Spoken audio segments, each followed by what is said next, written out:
water tank එකත් එක්ක තවත් සම්බන්ධ දෙයක් තමයි සම්ප් එක වගේම hot water solar system එක. බොහෝ නිවාසවල දැන් hot water solar system එකක් සවි කරලා තියෙනවා. එතකොට මේ මුලදීම ඔයාගේ ආකිටෙක්චරල් සැලසුම් වලත් මේ hot water solar system එක ස්ථානගත කරන ස්ථානය සැලසුම් කරන්න ඕන. අපි දැකලා තියෙන හැම නිසි සැලසුම් වලට අනුව නිර්මාණය නොකළපු නිවාසවල සමහරට water tank එක නැවත වරක් උස් කරනවා. වතුර ටැංකිය උඩින් පිහිටි වහල ඉවත් කරලා නැවතත් water tank එක උස් කරන අවස්ථාවක් තියෙනවා. මොකද hot water solar system එකත් water tank එක පහළ මට්ටමත් අතර අවමේ අඩි 5ක් තියෙන්න ඕන.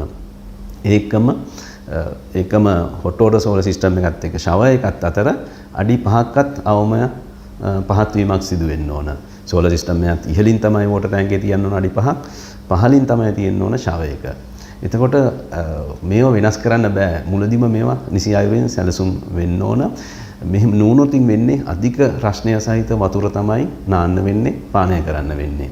ඉතින් ඒකින්ද මේව මුලදීම ඔයාලා සැලසුම් වල මේව සැලසුම් වෙන්න ඕන.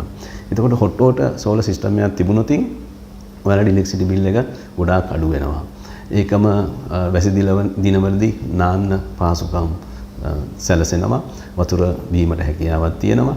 ඒකම දෙමව්පියන්ට උණු වතුර නාන්න සපයන්න ඉතාමත් පහසු වෙනවා. නැත්නම් ඉස්සර කාලේ අපි කෙටල් එකක් ගෙනල්ලා ඒ උණු වතුරනේ අපි නාන්න භාවිතා කරේ. ඉතාමත් කාලයක් ගත වෙන වැඩක්. ඔයාලා hot water heaters භාවිතා කරොත් තව අමතර 30000ක විතර මුදලක් වැය කරන්න වෙනවා heaters වලට. ඊට අමතරව heaters වලට electricity bill එකක් එනවා.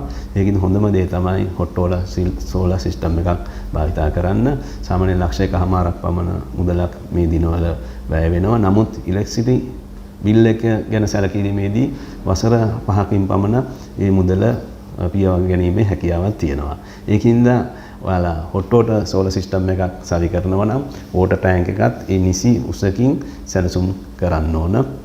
ඔයාලා මේ ගැන දැනුවත් වෙන්න ඕන. ඉදිරියේදී hot water solar system එක ගැන වැඩි විස්තර සහිත වීඩියෝ එකක් අපිට වරුණ මනම්පේරි YouTube channel එක හරහා ඔයාලා දැනුවත් කරන්න බලාපොරොත්තු වෙනවා.